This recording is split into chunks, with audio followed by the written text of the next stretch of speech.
একদিনের গল্প ছিল। দুর্গাপুর সামনে এক মন্দির থাকতো।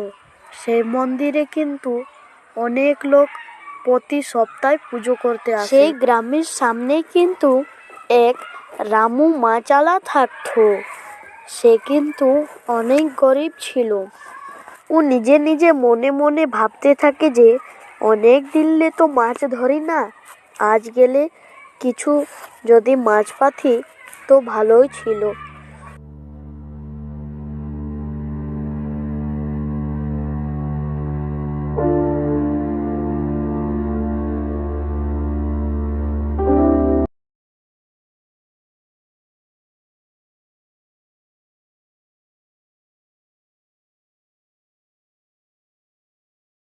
আরে, আমার কি মাছ বিক্রি হবে না? ওই রামুর জন্য সব কিছু হয়েছে। আজ আমি রাতের বেলায় রামুকে আমি ঠিক করে বুঝাবো। ও নিজেও তো মাছ বিকছে আর আমাকে একটাও বিকতে দিচ্ছে না। এই করলে হবে না, কিছু করতে হবে। আরে ছোট ভাই, তোকে এক জিনিস বলবো। গায়ের এই মাছবালাগুলোর অনেক কিন্তু ভাব, বিশেষ করে ওই মুকেশের। রমেশ ঠিক আছে। আরে হ্যাঁ ভাই, একদম তুই ঠিক বলেছি। এদের এতটুকু মিল খায় না। এদের শুধু ঝগড়া লেগেই আছে, লেগেই আছে।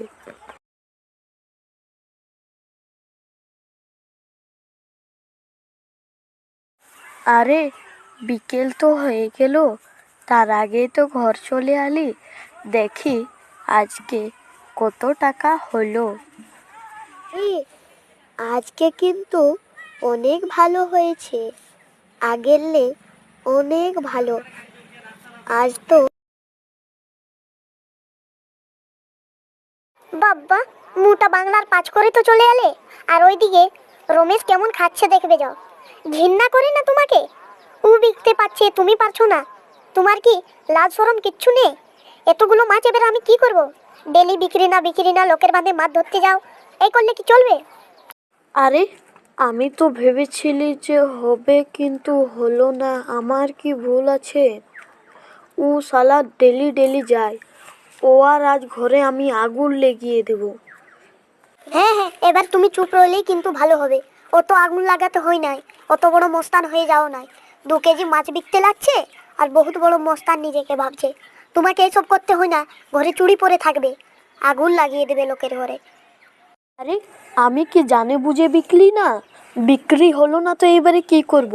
আমাকে দোষ দিলে তো চলবে না। বিক্রি হলো না তো এবারে কি আমি নিজের জীবনটা দিয়ে এলা বিকবো? বিক্রি হলো না তো কি করব বলো তুমি? আরে হ্যাঁ, মুখটা তো বড় চপর চপর চলছে, আর কাজের দিকে সেই দিকে কিছু না। আর মুখে বাংতে ঠিকই পারে, আর এখন কিছু বলবো তখন বড্ড তেজ লাগবে। আর ওর সামনে ওর ঘরে আগুন লাগাতেই হবে, কিছু না কিছু আজ রাইতে করতেই হবে।